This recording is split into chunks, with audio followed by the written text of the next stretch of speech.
How's everyone doing today? Good. You guys could do better. How's everyone doing today? There you go. Excellent. That's great. I'm going to show a video really quick. I do spoken word. I'm a poet, so I'm going to actually show one of my favorite videos. Alright, that is Elizabeth Acevedo. She's an Afro-Dominican poet from New York City. She's one of my favorite artists. So yeah, my name is Jeremy. I am Dominican and Puerto Rican. I identify as Afro-Latino myself. My identity is something I've always kind of struggled with, to be honest, because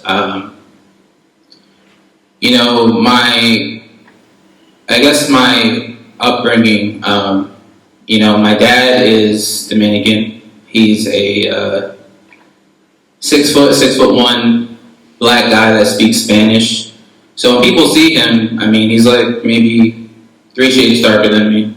So when people see him, they automatically assume he's African American until he opens his mouth and he has this thick Spanish accent. And people are like, "Why do you sound like that?" And he's like, "Well, I'm not from here."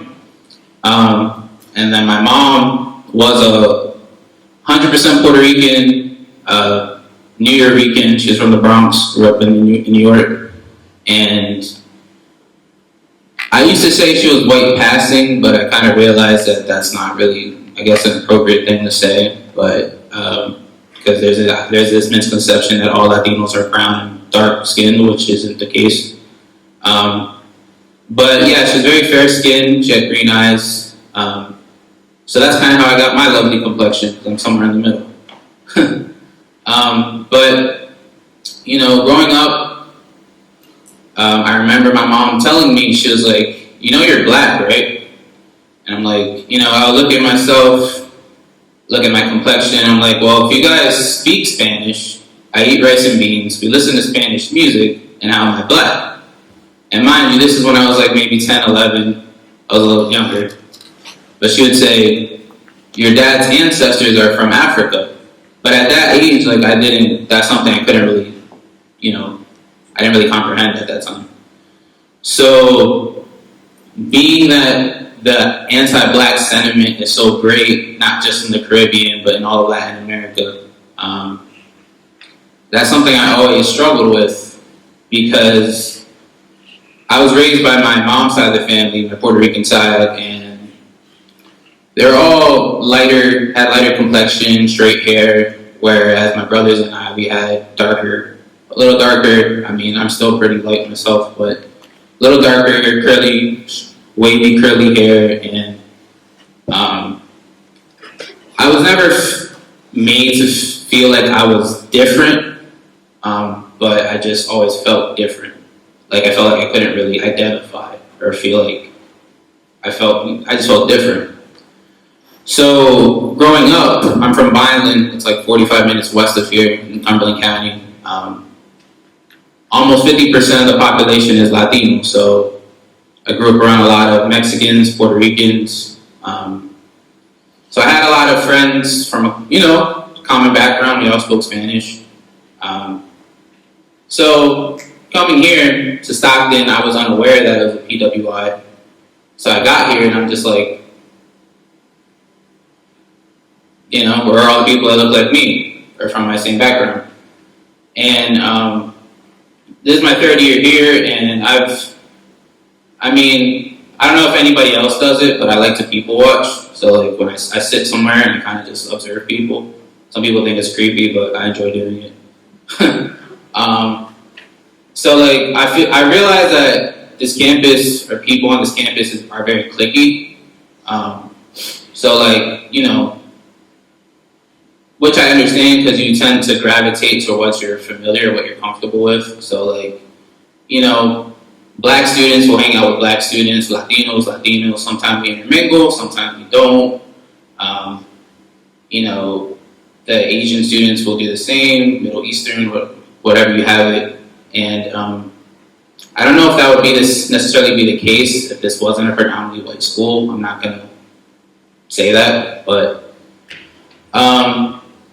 A couple weeks ago, I went to the Student Senate meeting when they were discussing what they were going to do with the Sanctuary campus, and whoever, I don't know if anybody else went to it too, but it just turned into a whole thing about race for 2 hours.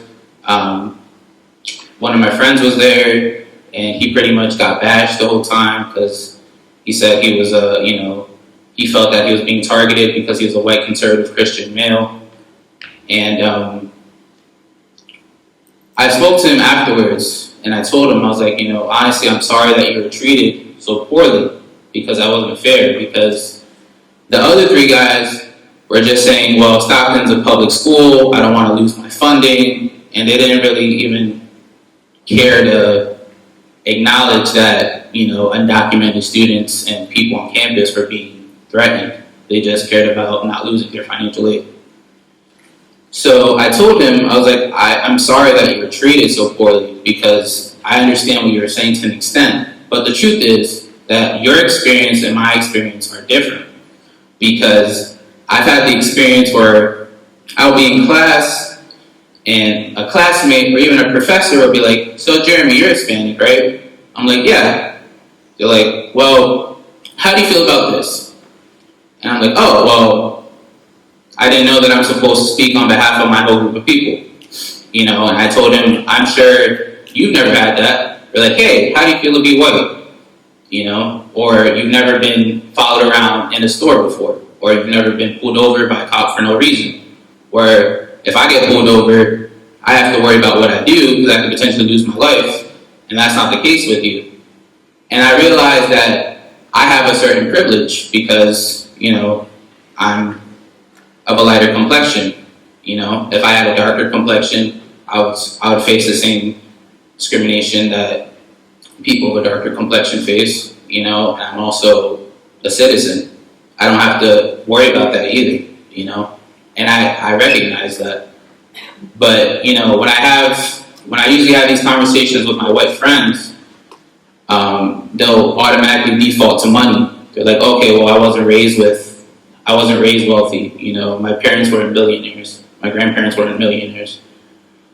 And I say, it's not about money. It's not about being wealthy. It's about the fact that you don't have to deal with certain things that I have to deal with. These are things that you don't have to think about.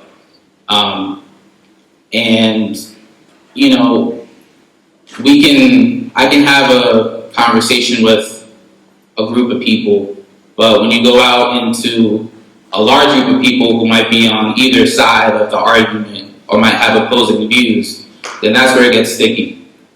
And some people, you talk to them about race and it makes them uncomfortable because nobody wants to be labeled a racist or a bigot or anything else, and I understand that. But honestly, I'm like, I really don't care if it makes you uncomfortable because these are things that I have to deal with every single day, And,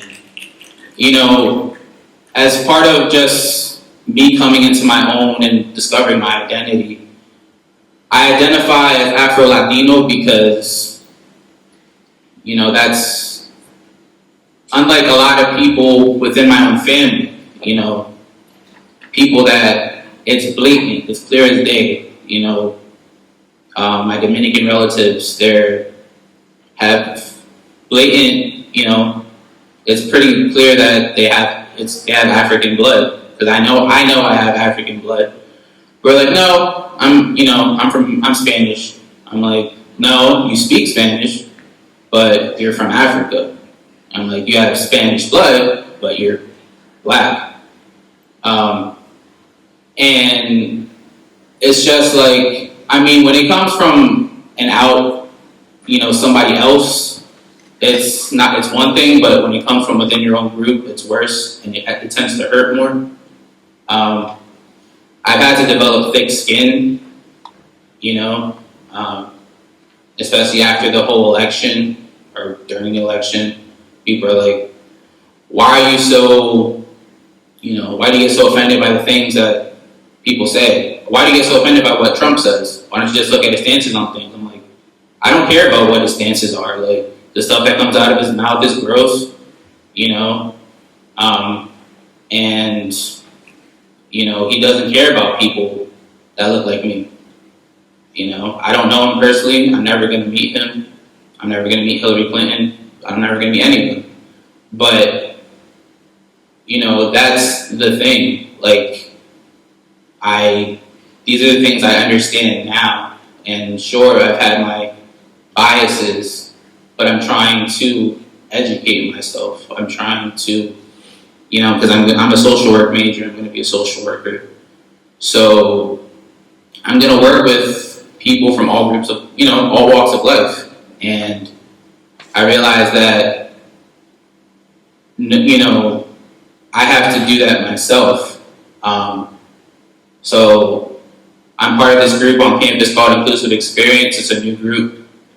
And we're really about intersectionality and all aspects that encompass diversity. So I'm trying to make it a point as a member of the e-board to attend different events. That's why I came, well, that's really why I came today. But I think that what we need is a lot more empathy, not being judgmental, because you really don't know what a person's going through at that time, or what they've been through, or what they did. So, you know, to show a little bit of that goes a long way. I've certainly been guilty of it, but I think that's important. And, you know, I do, you know, I'm a senior. Hopefully I'll be graduating next semester. I'm combating senioritis, and it's pretty bad right now.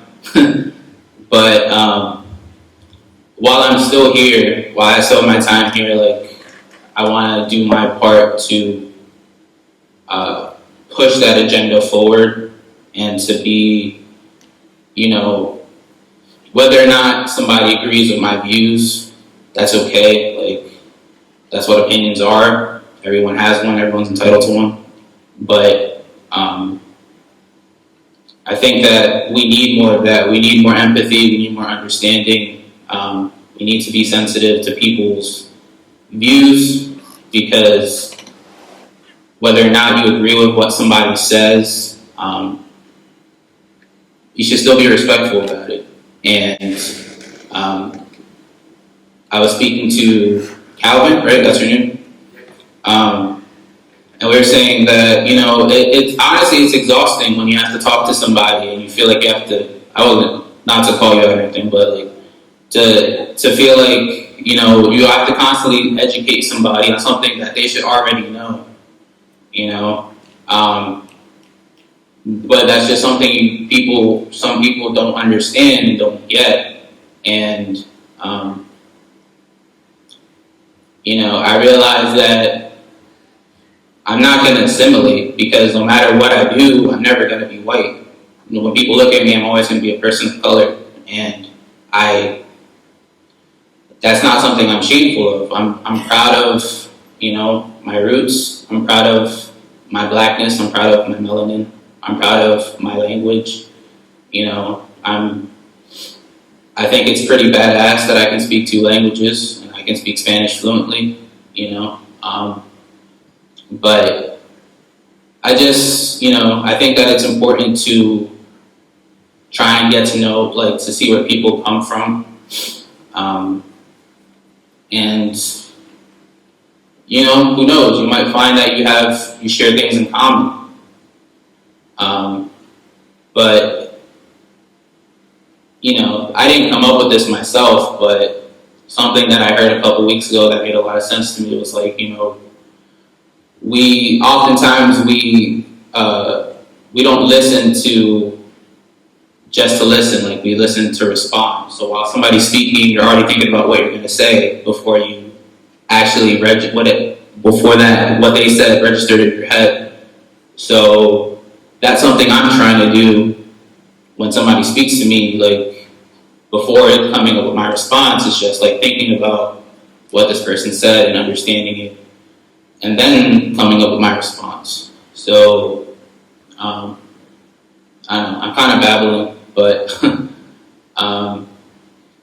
yeah, I've never